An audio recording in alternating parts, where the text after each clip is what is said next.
Hello, and welcome to Zerg Gold 2. Bronze to Gem Series, Gold 2. Hello, guys. What's up? How you doing? Welcome.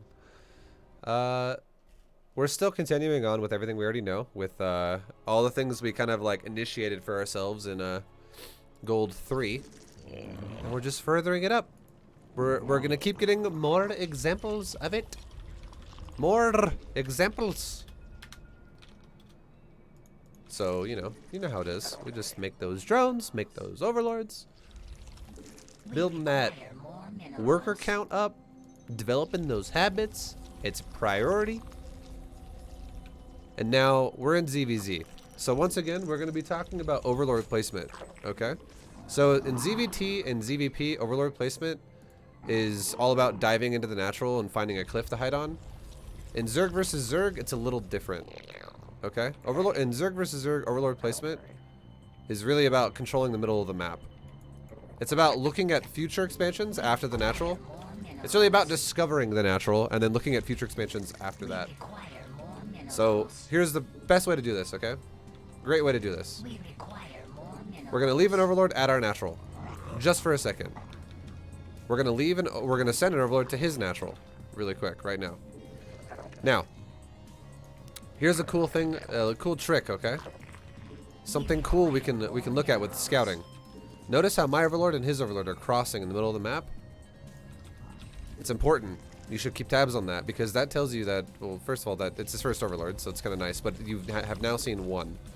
If I see a second overlord, this is a cool tip. If I see a second overlord coming down as well, it automatically tells me this guy did not make a pool before making a hatchery, or it's a really late pool. Because it means he made a overlord before he made a pool. And why is that, you might ask? Because it would be impossible to have an overlord that far out in the map. Like right now, if I were to see it, it'd be impossible to have it this far out if he went pool first. Because the overlord would be delayed then. So it's a cool trick, right? It's a nice little tip. It's something small that changes the course of the game. Now, since we don't see an overlord and we also don't see lings, we just want to see his natural. Here's something else to look at. Look at his natural build time. Look at mine. Why is mine done and why is his still being built? If you ever see this, okay? If you ever see that, highly recommend doing this.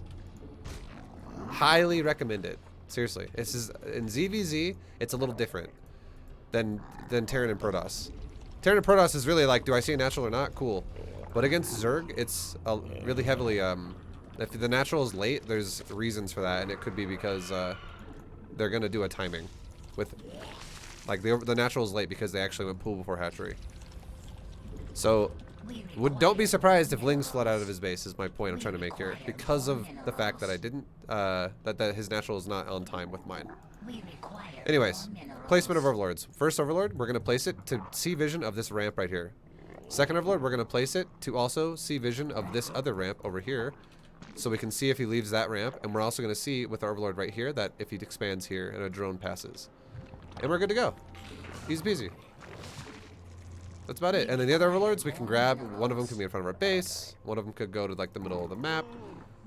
Another one could go over here to the middle of the map. Another one could go to the middle of the map. Just put them anywhere in the middle of the map, really. That's all we're trying to do.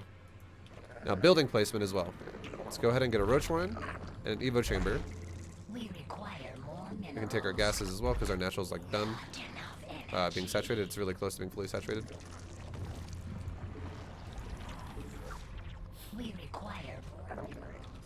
And now if this guy floods, what we're doing right now is we're kind of looking at the minimap because we know there is the potential. We do know there is the potential for him to attack us. So we are actually staring at the minimap a lot. Normally, if his build looked really standard, we would look a lot more, you know, at my base, at this, at this. We should already be doing this as well, like keep rotating your eyes up here and checking these things out. But we also really want to keep tabs on the minimap right now just to see if this dude were to attack us. Because if he did, and you can see he's attacking us now, which is late. But if he would have attacked us with speedlings or something, what we could have done is we could have gone for something like this, like another evo chamber, wall it, kinda, and then put a queen in the center. Make it really easy peasy for us. Let's go and start our third base. I know he's attacking, but we have the money to do it, and we can still spend our larva, so you might as well start it. And just keep making roaches for now, because we're not at 10 yet. or 8. Put my roaches back. We don't need to micro this. We don't need to go crazy. And now, once again, this is that perfect moment in time. This is when, once again, you should be looking at the mini-map. Just for a second. Look, you see, oh, more roaches are coming. Okay. How many roaches do we have? We have 9. Cool beans. Okay, well, is more roaches coming now? No, let's make a round of drones. Okay, now more roaches are coming. It's okay. Much love for your systematic approach in bronze to GM. Yo, thank you very much, Scorpion, for the bit, or for the $5 dono. I appreciate it, dude. We can see more roaches are coming now. We're looking at the minimap, so now we will make roaches again. We just made a round of drones when he wasn't sending anything, because we want to get to optimal saturation as fast as we can, but now that he has made more roaches, we also made more roaches. And here he is. Let's A-move him. Keep injecting. Keep injecting. A-move him. We're not worried about micro, guys. We're just making roaches, because he's still making roaches, and roaches are dying. Okay, we can grab our army and pull it back. Just run back. And we can start injecting our third base. Look at the minimap. Also, we can do a quick glance here and be like, good, not good, fix 2. And undersaturated, but it's okay, because look at the minimap. More roaches. Are they coming? Does he have a third as well? The third is not here. No roaches are coming now, though, so let's go ahead and make a round of drones. Oh, wait, no, more roaches are coming again, so let's go back to making roaches again. Even though we just made drones, it's okay. Guys, it's okay. Don't even worry your face. Don't worry your precious little faces. Look at this base, it's fully saturated, pretty much. Let's take another base, and let's make roaches again. Minimap control is huge here. It's very important. It's amazing.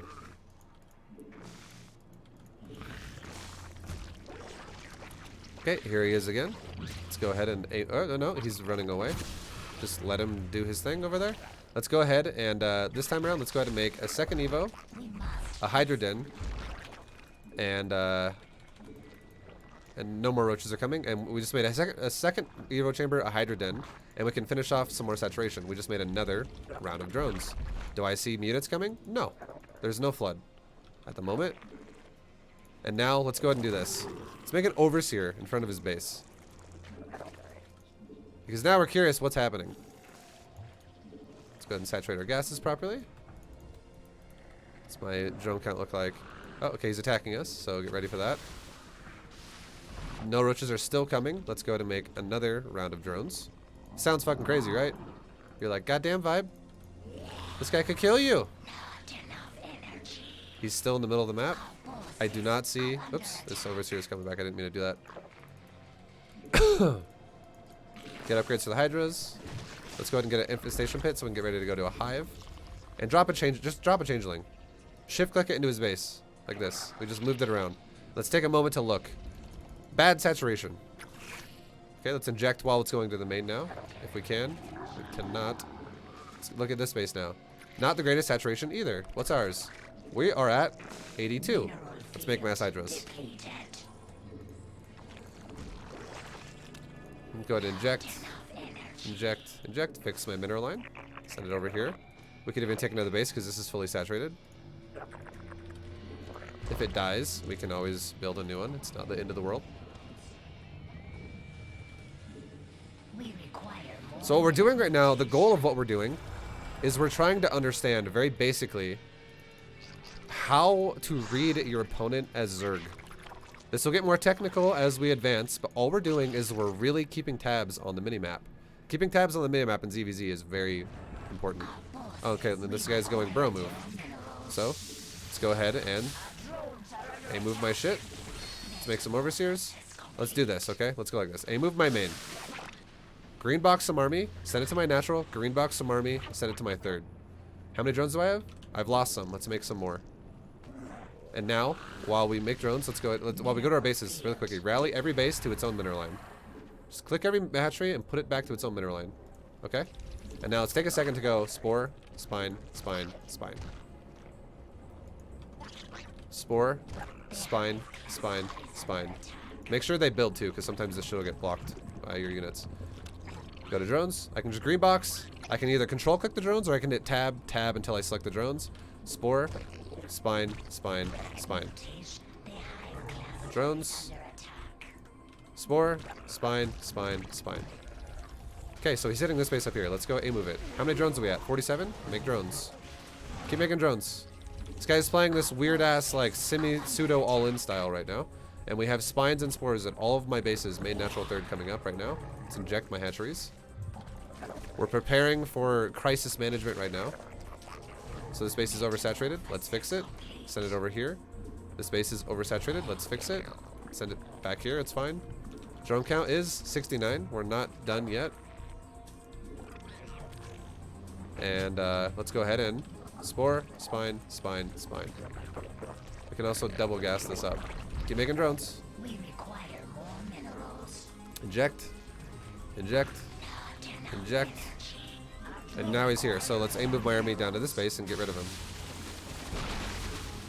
We lost one of our spines. Let's go ahead and remake it. And at this point now, we're pretty much maxed. And now all of our bases are covered with static D, so I'm not really worried about moving out. So let's go ahead and A-move his base. Shift A-move his base. Shift A-move his base. We took care of, and also we got 3 drones up here that are doing nothing now. Send him down here. We just took care of our base first as a priority, and then we now are going to attack him. We worried about fixing the problems and then now creating problems for him. Our forces are under attack. Drone count is 76. Let's go ahead and rally some new drones here, and let's just make like another 8 or something. Now we're 84. GG. And now we're done droning. Drone count is fixed again. We're back to that super juicy 84. And we can go into like a hive. We can go into more hydras. And we're good. We can max out. And without a care in the world. Mineral field deplete. So this dude went for this like low eco roach pressure into burrow movement roach pressure. But again, low eco is low eco. So even though we take a lot of losses of drones because we weren't prepared for that, we still recovered fast. We still recovered enough to stay ahead of him the whole time. Observe. We'll go into the replay. We'll times 8 this shit. Drone count supply. Watch the drone count supply. Also, check this out. Look at his build, right? Spawning pool. It's like 60% of the way done already. Hatchery just started. Look at our hatchery. It's like 40% of the way done already. These hatcheries have a big discrepancy in timer, but it's because his pool was first and our pool just started. So we alternated. He went pool and then a little bit later hatchery. We went hatchery and then a little bit later pool, which is why if you ever scout someone with your Overlord and you go, okay, my hatchery's done and your hatchery is like still 20 seconds out. Perfect time to be like, let's make a spine, because this guy could have easily taken a gas with this. He could mine speedlings and then he might just stay on like 16 drones and then just make mass speedlings. And if you don't have a spine and someone does that to you, there's a good chance you're going to die. It's going to be scary. So making that spine is great against people who go pool first, because also keep in mind, if they go pool first, check the drone count out. Notice, look at the worker difference already. If I make a spine, I'm still going to be ahead. Going pool first is not as efficient as going hatchery first. I already have a 4 drone lead, and that's with a spine. This is the point I'm trying to make here, and the reason why is because we start mining the natural faster, so we're able to have more money.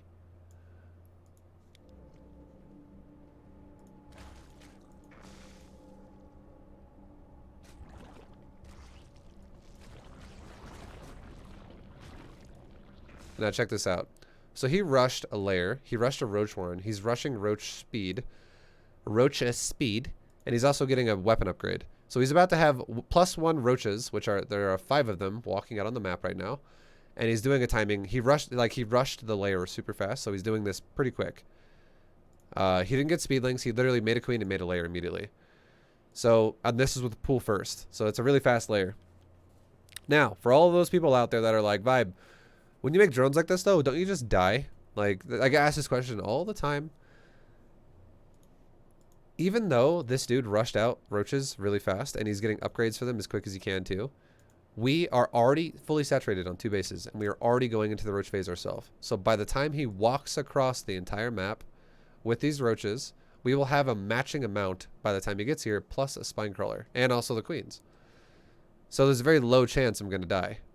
And at this point now, if we look at the economy tab, I am mining twice the amount that he is. So I can make roaches at a much faster pace than he can. So he's basically very screwed right now, is what this kind of results to. Like, the opener is... this is almost unrecoverable already. Like, it's not going to be good for red here. And now he's still making roaches because he's making ravagers and pushing further with more aggression. And all we're doing right now is looking at the minimap, looking at the minimap, looking at the minimap. And check this out. Even though we're squeezing out drones, guys, even though we're squeezing out drones, all we're doing is making roaches when we see him walking across the map with new units. Army supply for my opponent is 32.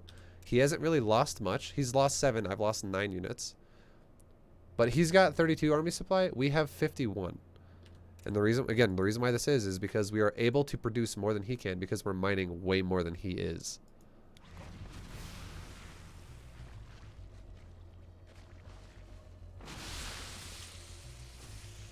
And every time we see him making roaches walk across the map, we just throw on some more roaches of our own. Because he might go all in with that shit. But now look at the drone count. Look, check this out. He actually doesn't move anything up for a while. He doesn't move anything up for a while. So we both go into a droning phase. And we maintain this like solid as hell drone count over him. And then he'll go back into roaching. Right about now, he's starting to make units again, it looks like. But my point is, okay, here's the point though. When you don't optimally make units at the right times and use them effectively, and you're not making drones, if you're not going to be aggressive and you're also not making drones and you're just kind of sitting here in the middle of the map, it puts you in these positions where you get really far behind really fast, and it ramps up throughout the game, which is why, even though the drone count now at this point, it still looks a pretty decent difference right there. It's 21 drones. 21 drones is basically a fully saturated entire base, except for one drone. 22 is a fully saturated double gas on all mineral line as well. So 21 is like one drone is missing. But look at this. One base difference cannot make the difference in that supply. We are more than doubling his supply. We're 100 over him right now. So my point is when you have the difference in drones like this, it doesn't just mean, oh, well, at 917, that's all that matters. The entire game has been a drone difference ever since like the first minute. So we've just been mining for the beginning of the game. It was like a 5 drone difference because he went for pool first and gas and then rush tech. So it's like, okay, he's got maybe he's mining 700 minerals and we're mining 850. And then after the next minute, now maybe he's mining 800 and we're mining 1,100. The next minute, now maybe we're mining 1,500 a minute and he's mining 950. The next minute is we're mining 2,000 and he's mining 1,100. Like, this adds up every minute. The difference, you add up all the differences and suddenly it's like, well, at minute 9, we've actually mined 10,000 more resources than he has. Because his drone count has always been inefficient because he's gone for this awkward build. So, again, in ZVZ, for now, for Gold League, all we're worried about, this will advance as we go higher, but all we're worried about in Gold League is check the expansion. How was it timed? Was it just like ours? If we went hatchery first, if it's timed exactly like ours, we're fine. It's not going to be some weird ass super all in because it's not pool first then. It's impossible to make the hatchery as fast as we do and also have a pool first. There's a discrepancy in time there, where the cost, and then the next part is having your overlords spaced out and every potential pathway you can get attacked from. So here is a great spot. Here is a great spot to where your overlord can see everything. You can't have him run across the map without you seeing it. It's impossible for him to do it blindly for you. So you're going to see him moving out of his base, and every time you see, oh look, he's making units, you have time to react to that. You have like 15 seconds, and the amount of time it'll take him to get from point A to point B, because he has to cross the map as long as you see it with your overlord at his base. And look at how long it takes like a roach to build, 19 seconds. Look at how long it takes a zergling to build, 17 seconds. Obviously we're not making zerglings right now, we're making roaches, but if it takes him like 15 seconds across the map and you have a 19-second roach build time, it means you can actually build roaches and have them ready to go defensively as he gets to your base. And if you're able to also have more larvae because you have more bases and more hatcheries and just more production, you're going to crush him every time. he moves out with 10 roaches, and you're producing 13 larvae every fucking minute. So suddenly you're like, hey, you know, I was making drones, and now I made a round of roaches, and we're fine. And then yeah, then the rest of the game is kind of the similar as what we talked about before. Hatchery place, or sorry, Overlord placement though is huge. Okay, that was 1 game promotion. Whew. These promos are getting fast. What? I just went to plat.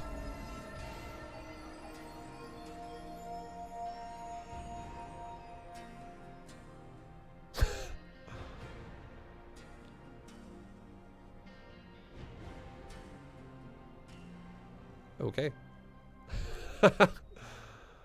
All right, guys, thank you for watching. We're in Platinum 3 now. Okay. Yeah, I'll see you guys in the next video. Thank you for watching. That was a nice little rundown of kind of how it goes, you know, in gold. Much love. See you guys in the next video. Peace.